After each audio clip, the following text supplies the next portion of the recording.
inkastoo suuqyada magaalada Muqdisho ay ahaayeen kuwa wax weyn ay iska bedeleen dhanka ganacsiga bilooyinkii ugu dambeeyay balse waxaa saameyn ku yeeshay suuqyada xilligan roobabka ka da'aya magaalada taasi oo hakad gelisay soo socodka ganacsiga qaybihiisa kala duwan waxaana ka dhashay sare u kac laga dareemayo badeecadaha kala duwan halkan waa suuqa weyn degmada Xamarweyne ee gobolka Banaadir waxaa saameyn ku yeeshay ganacsiga roobka maalmahan ka da'aya magaalada qaybta lagu iibiyo dharka hudheyda ayaa waxaa ka muuqanayay cidlo waxaana kor u kac weyn laga dareemayaa dharka hudheyda ah sidoo kale qiimaha qudaarta lagu iibiyo suuqa qudaarta degmada Xamarweyne ayaa si weyn looga dareemayaa kor u kac ku yimid qudaarta noocyada kala duwan qaar ka mid ah ganacsatada suuqa ayaa ka hadlay saameynta roobabku ay ku yeesheen ganacsigooda shaqadan waa tartiib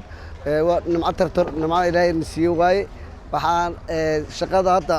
suuxan hadda ayaan bilawnay saakin la taxagay ayaa da'ay waad u jeedaan miisaska qaar baa laga maqan yahay والله رفاض الله وقوة دقمة حمبرين ورت ما بوجو جرت مركز سوق سوق عادي جسي هذا رفاض أو سوق قليل دي خلاص أو جد دواي كل تاسن وعربة قدومي قبل كأنه واحد قبته حمبرين زائد دواي دي خديسة والله رفاض سنة والله qaar ka mid ah ganacsatada qudaarta ayaa ka hadlay sare u kaca ku yimid qudaarta xilligan iyo saameynta roobabka ay ku yeesheen ganacsiga hadda qudaarta qaali ay noqotay maxaa la dhahaa xabadii bocorkan boor weynaha boor hindiga isha wuxuu marayaa 40 kii ugu yar waa 40 kan kale waa 60 boqol mid la gadaa jir saameynta roobka oo nagu yeeshtin waxaa ka mid ah dhiiqadii oo meesha noo tuuran meel nala soo maraya aan lahayn wax naga ganacsanaya xataa male meesha waa ku rafaadsanahay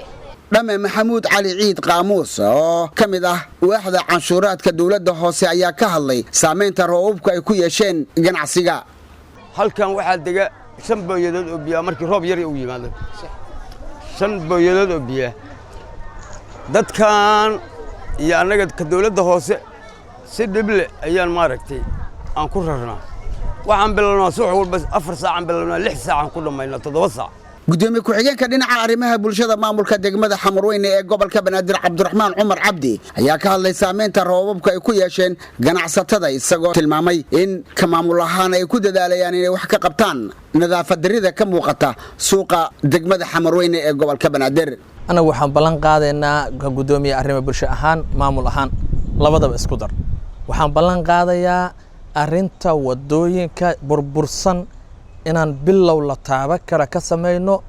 oo jaabkeena ama jeebkayga xataa waxaan ku qasbanahay sidaas inaan ugu sii eegan ani Cabdiraxmaan ahaan waa aragti igu jirto Muuse Cismaan Abtow telefishinka qaranka Soomaaliyeed Muqdisho